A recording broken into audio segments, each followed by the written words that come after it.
The sky was clear, no smoke, no galloping hooves, yet the palace doors swung open, not to welcome guests, but to surrender. There were no drums, no banners, no blood on the streets, just silence and fear. The soldiers stood ready, but their commander had vanished in the night. The city's gates, once locked with pride, had been unbarred from within. No invader had breached the walls, but something far more dangerous already had. A whisper, a rumor, a ghost of an army that had not even arrived. Genghis Khan is remembered for brutality, for flames that consumed cities, for rivers that ran red. But what if I told you his most terrifying conquests happened before the first arrow was ever fired? This is the untold story of how he broke kingdoms without battles, how he planted paranoia, fear, and betrayal long before his soldiers arrived, and how entire cities fell to their knees, not by force, but by thought. This was not war, this was infection, a virus made of fear, a strategy that traveled faster than cavalry, quieter than spies, and more lethal than steel. He made cities surrender to their own imagination, because once the mind falls, the gates follow. Welcome to the Whisper War. Before we begin, where are you watching from, and what time is it there right now? Because while time changes, fear never does. Before the dust of hooves ever darkened the horizon, before the war cries echoed across valleys, before the first Mongol rider even reached the gate, the city had already begun to collapse. Not from arrows, not from fire, but from whispers. This was not luck. This was not coincidence. This was Genghis Khan's first and most underrated weapon, psychological reconnaissance. He understood something that most warlords never did. Fear is a seed, and seeds grow long before swords clash. The Mongol Empire did not begin as an empire. It began as a loose tribe of steppe nomads hardened by hunger, betrayal, and endless survival. But Temujin, the man who would become Genghis Khan, saw war differently. He was not content with brute force. He studied people, cities, patterns, weaknesses. He knew that the real battlefield was the mind. And so, while the world feared his armies, very few noticed what came first. The merchants, the monks, the wanderers, men with no weapons, no armor, just stories. They would arrive in border towns months before the army. They would drink in taverns, trade in markets, kneel in temples, and in casual voices, they would speak of what they had seen. Have you heard? A city in the west, one with double your walls. It resisted the Mongols. They boiled the elders alive. They tied the generals' wives to wild horses and sent them galloping into the night. They took no slaves, only skulls. And they are heading this way. No one questioned it, because the best lies are those told through fear, not logic. And soon the people began to talk. The baker told the tailor told the guards whispered to the captain, and within days, the entire city was humming with one certainty: the Mongols are coming, and they are not human. But here is where the genius begins. These whispers were not wild threats. They were surgically precise. They targeted emotion, not just death, but dishonor, not just conquest, but cruelty. The rumors did not simply say the Mongols would win. They said resistance would lead to fates worse than death. It was always personal. Your wife will be dragged by the hair. Your children will be made to serve the men who killed you. Your temples will be burned with the priests still inside. And your name, your legacy, will be forgotten. What kind of man fights when every outcome is humiliation? This is how Genghis Khan turned survival itself into submission. And the most terrifying part, there was no proof, no swords drawn, no blood spilled, only the sound of men turning on each other, debating whether to flee, to kneel, or to betray. Spies would report back to Genghis himself long before his army arrived. In some cities, the people had already begun building shrines to him. In others, governors had sent desperate letters, offering tribute in return for mercy. And in the most broken towns, leaders simply vanished. Some ran, others took their own lives. A few tried to appease fate by killing potential rebels, friends, or even their own family.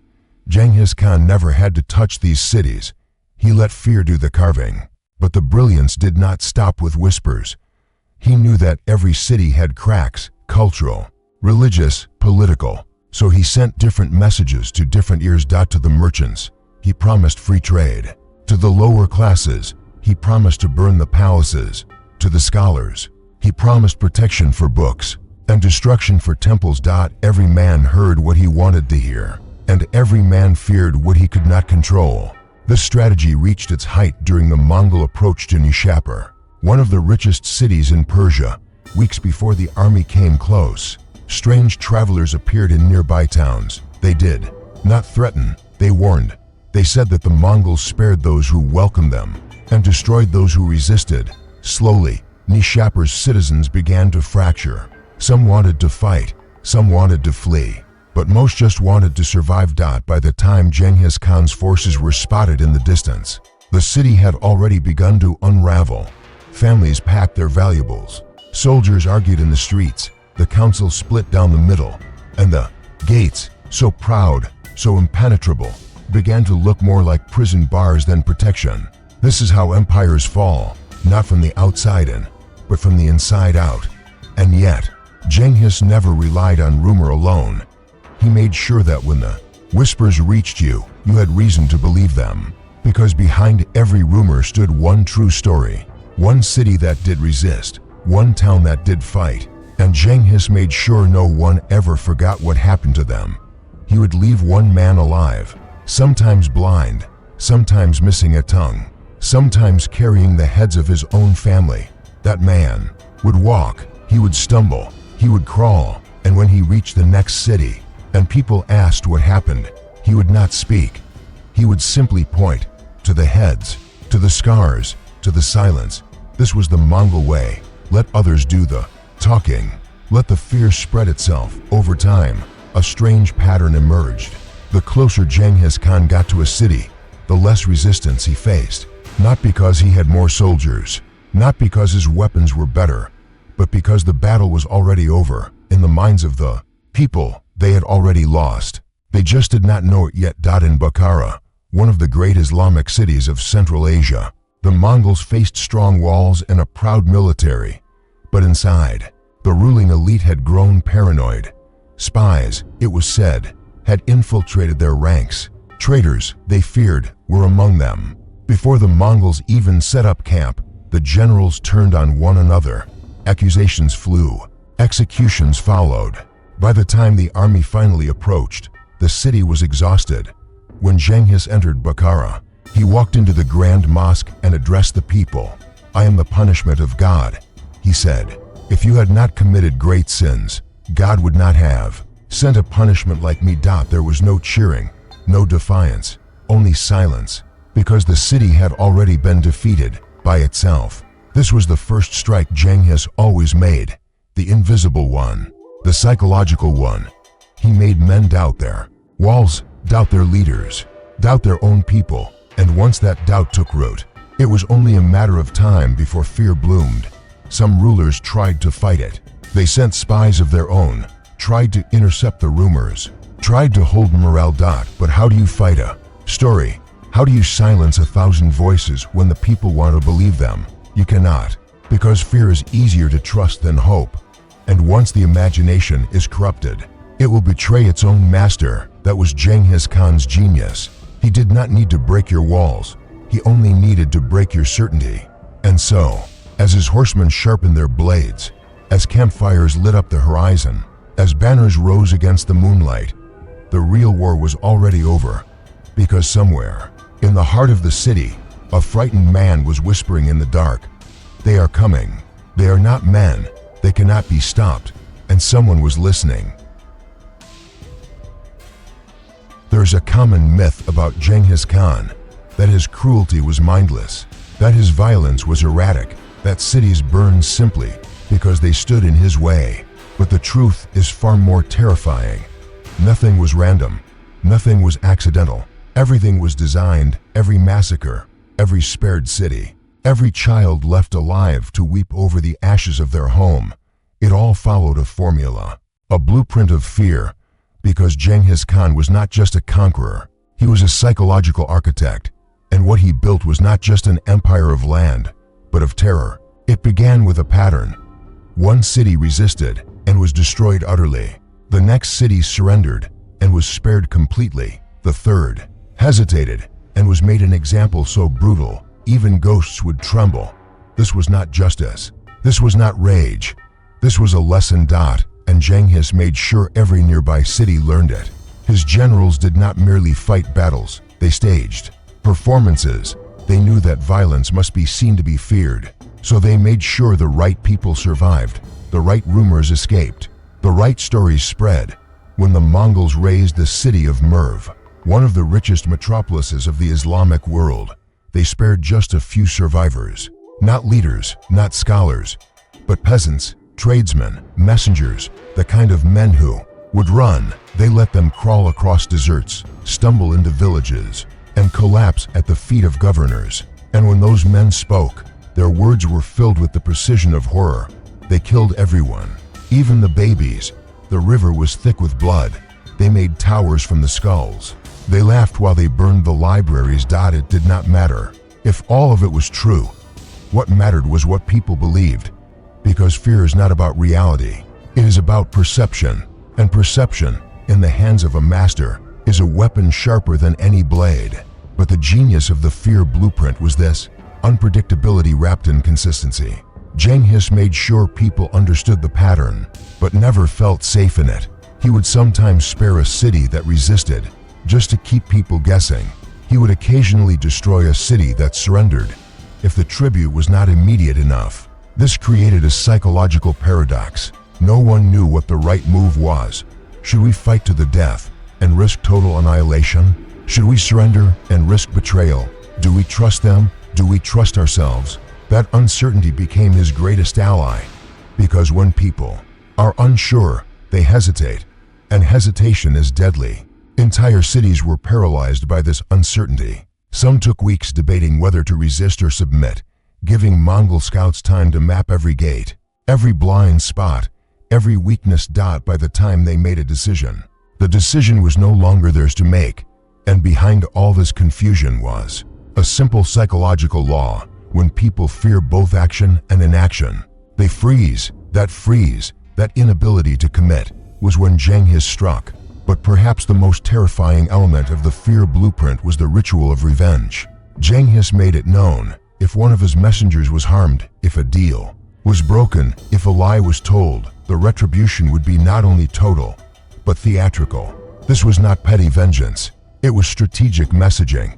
One of the most chilling examples was the city of Nishapur. After a Mongol governor, one of Genghis's son-in-law, was killed during a rebellion, the response was swift. The entire city was encircled.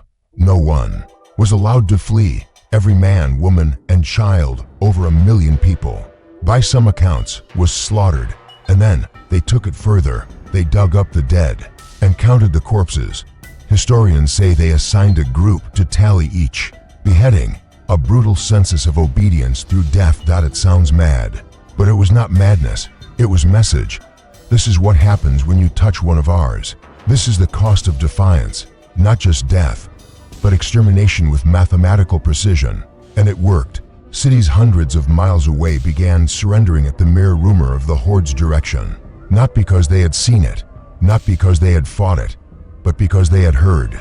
And in the Mongol world, what you heard was more powerful than what you saw. This is how fear becomes a blueprint, not chaos, but calculated insanity, not bloodlust, but strategic terror. The Mongols did not burn everything. They burned just enough. They spared just enough. They confused just enough. Because confusion leads to panic. Panic leads to collapse. And collapse makes war unnecessary. This fear blueprint was so effective. It became a self-sustaining machine.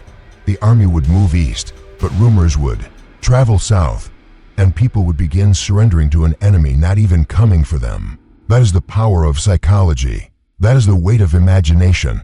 Because when you hear that a city like Baghdad fell in days, when you hear that libraries older than your religion were reduced to ash, when you hear that the Tigris ran black from the ink of drowned books, you do not wait to verify it. You believe it, and belief is the beginning of surrender. But Genghis was not done. He refined his methods. He created symbols, skull pyramids outside cities, banners painted with blood, Mass graves turned into warnings, not hidden away, but placed deliberately at the entrances of towns, like signatures on a letter that read, "You are next." He turned death into language, and every kingdom understood it, no matter their tongue. Because you do not need translation for terror. You just need to feel it, and feel it they did. Leaders began holding emergency councils, not to plan resistance, but to debate surrender. What tribute should we send? How much gold will satisfy them? Can we offer our children as hostages? These were not negotiations. These were confessions of defeat, written in trembling hands. And Genghis Khan watched it all unfold, without firing a single arrow. This was no longer just conquest. This was behavioral engineering on a global scale. Fear had become a system, one that operated across borders, cultures, and religions. It was not Mongol strength that made the empire unstoppable. It was Mongol certainty that fear could be constructed, like a wall, and once it stood tall enough, no army would be needed to breach a gate. The people inside would open it themselves. This was the fear blueprint. This was the map no enemy could read until it was too late. And it all started, not with a sword, but with a whisper. They came bearing gifts, silk, horses, precious stones, and a smile to calm to be trusted. They came not with swords, but with scrolls, not to conquer, but to talk, to offer peace, to offer deals, to offer protection. In exchange for something small, just a gesture of loyalty, a child, a prince, a brother, someone the Khan could keep safe. As a sign of trust, it sounded reasonable. It sounded civilized. It sounded like diplomacy. But it was a trap, because Genghis Khan did not send ambassadors to negotiate. He sent them to measure fear, to test the cracks in an empire's mind. And when a ruler agreed to hand over a loved one, he was not avoiding war. He was already losing it. The hostage was not the goal. The hostage was the lever, a tool to pull at the nerves of an already shaking kingdom. This was not a new tactic, but Genghis refined it, turned it into psychological venom. He knew that a hostage was not just a person, it was a promise, and a pressure point. Here's how it worked. A Mongol envoy would arrive with grace and gold. They would bow, smile, speak of Genghis's mercy, offer safe trade, protection, peace, all in exchange for one act of trust. Send a son to the Khan's camp. He will be treated well, they said. He will ride with the royal children, learn the language, wear the colors of the great horde. It will strengthen the alliance. What they did not say was what would happen if you refused. What they never said was what they were already planning if you agreed. Because once that child rode away, the ruler's hands were no longer his own. Every decision that followed would be filtered through one thought. What if they hurt him? Genghis understood this psychological tether. He had seen it himself in his youth, when he was taken hostage during tribal wars. He remembered the helplessness. He remembered how the hostage's value could twist a man's mind. So he reversed it. He took the sons of kings. He fed them, trained them, treated them like allies. Sometimes he let them write letters back home, sweet letters, reassuring letters. Sometimes he said nothing at all. And that silence was the most powerful message of all. Because what does a father imagine when his son does not write? What guilt festers when the people start asking, what have you done to protect him? And if rebellion stirs, if the people want to resist the horde, who will dare raise the sword when the king's own son is in the enemy's hands? No war begins when the heart is already in a cage. This is how cities were disarmed without ever touching their gates. Not with threats, but with affection turned into weakness. But Genghis went even deeper. In some cases, he returned the hostages, older, changed, loyal not to their birthland, but to the Khan. These young men had learned Mongol ways. Their loyalty now split, their hearts divided between father and captor. And when they returned home, they carried with them more than just stories. They carried doubt. Who is this man? Does he speak for us, or for the horde? Can we trust him? Can we trust each other? Suddenly, the palace became a web of suspicion. Whispers bloomed in every hall. The king wonders if his own son has become a spy. The nobles wonder if the king is under Mongol control. Trust cracks, and through that crack, fear seeps in like smoke. This is what Genghis Khan truly wanted. Not the hostage, not the boy, but the infection. Once planted, it spread by itself. The hostage lie was so effective, it began to shape whole dynasties. Some rulers began sending multiple children, hoping to earn deeper favor. Others refused entirely and were immediately marked for destruction. But the most tragic were those who sent their sons and then chose to resist later, because Genghis made sure their punishment was public. The children were not always killed. Sometimes they were marched before the conquered people, forced to denounce their fathers, forced to swear loyalty to the Khan, their images used as living propaganda.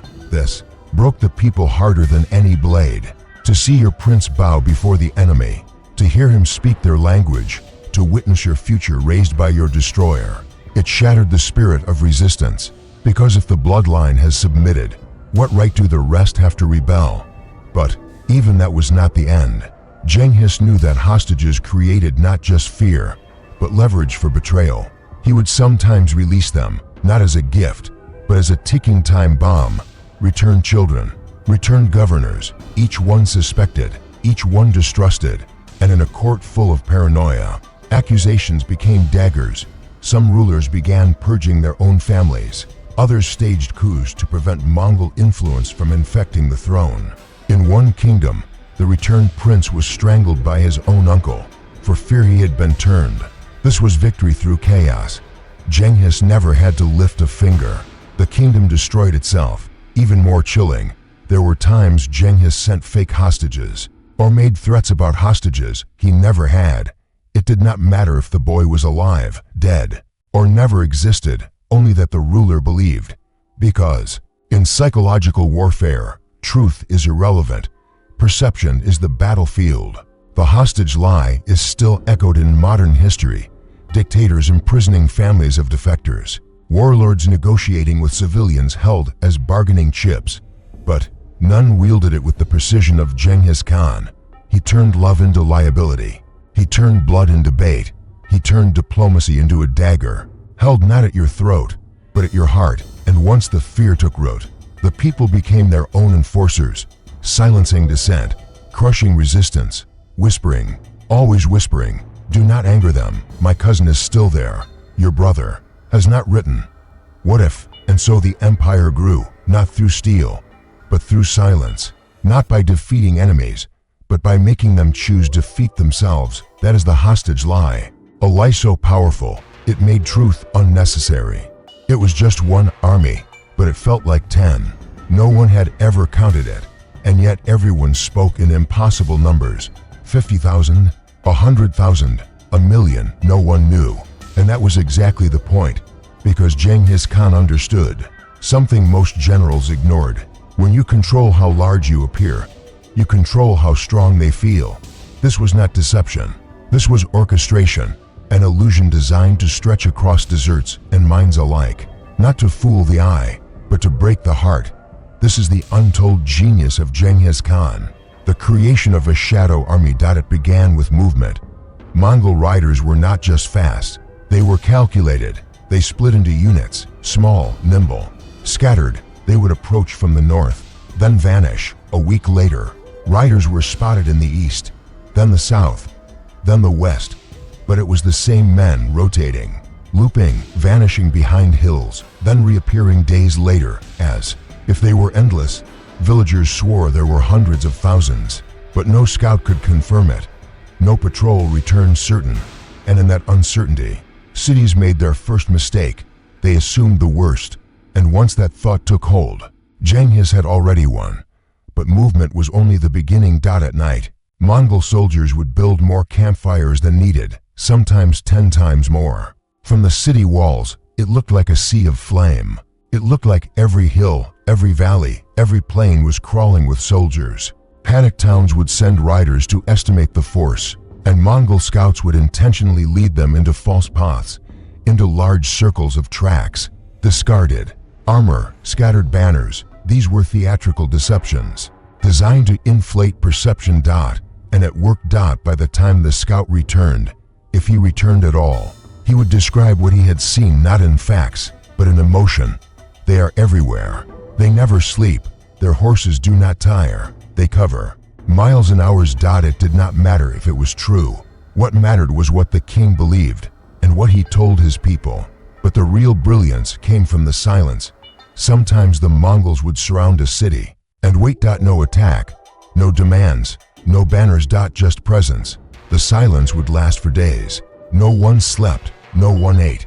Every creak of the gate, every gust of wind felt like the beginning of the end. And then the fires would disappear. The army would vanish. Not because it left, but because it moved just out of sight. But no one inside the city knew that. And the imagination, now starved of information, began to feed itself. They are hiding, they are tunneling, they are waiting for our festival, our parade, our harvest. In the vacuum of knowledge, fear-filled, every corner. This was not a siege, this was psychological drowning. But it did not stop there. The Mongols created fake units, straw dummies placed on horses. From a distance, they looked real. When viewed by scouts, they multiplied the visual weight of the army. In some battles, Mongol generals would drag tree branches behind their cavalry, kicking up massive dust clouds, making it seem like 5 armies were riding in, not one. Witnesses would flee, telling wild stories, and those stories would infect the next town and the next, until entire kingdoms surrendered without resistance to dust and shadow. But the shadow army was not only physical, it was informational. Genghis Khan weaponized prisoners. He spared them not out of mercy, but out of purpose. He would send them back into the world with one task: exaggerate. Tell them we came with 1,000,000. Tell them we carry flaming arrows. Tell them we use demons. Tell them we eat fire and drink from skulls. And they did, not out of loyalty, but out of trauma. Because when you survive a storm that wipes out your world, you do not speak calmly. You scream, you tell everyone to run. And in that panic, Genghis Khan multiplied himself. Some survivors told tales that bordered on myth, that Mongol riders could shoot 3 arrows in one breath, that their horses never stopped running, that they had no homes, no gods, no emotions. Every rumor fed the next, and the shadow army grew, not in number, but in legend.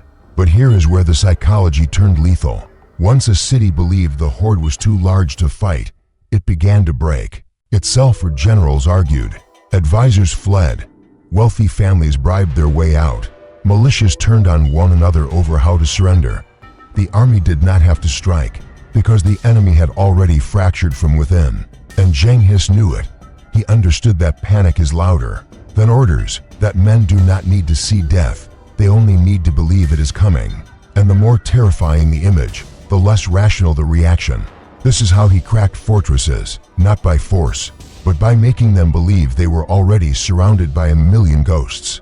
And when the city finally opened its gates, when the white flags were raised, when the kneeling began, they saw the truth. It was not 1,000,000, it was not even half. But by then, it did not matter. The victory was already written in their minds. This is the secret of the Shadow Army. It was never about numbers, it was about narrative. Genghis Khan did not need to be everywhere.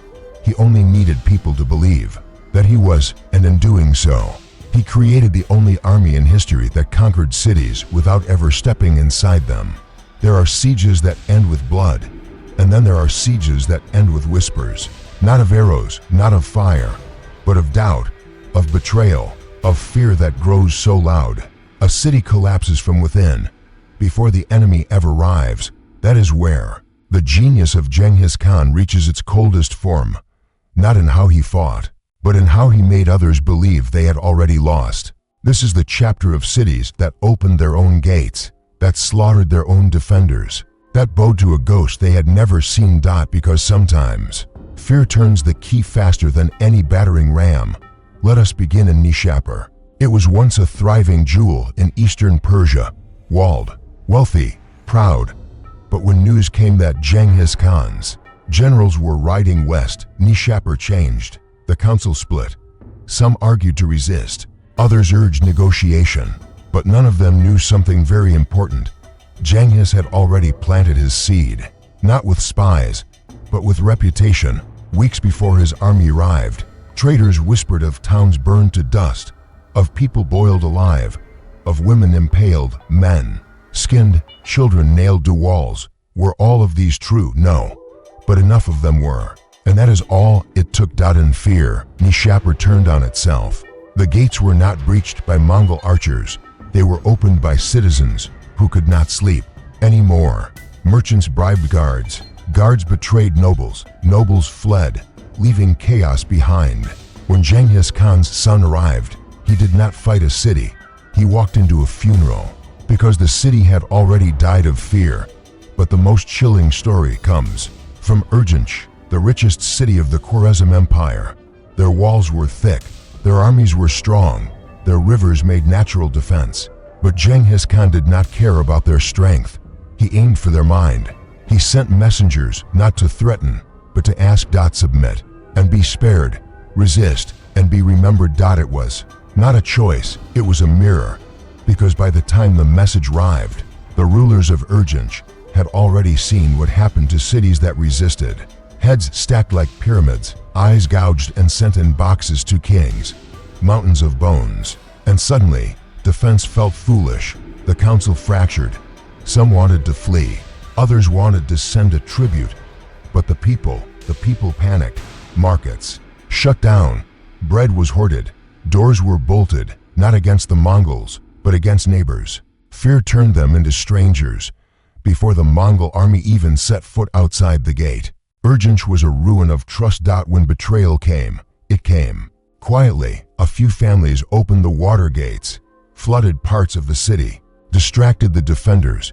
The Mongols entered not as conquerors, but as invited shadows. Urgench fell without a final stand. The blood came after, but the war was already over. It is here that Genghis Khan revealed his darkest understanding. Fear does not need to be shouted. It only needs to be planted.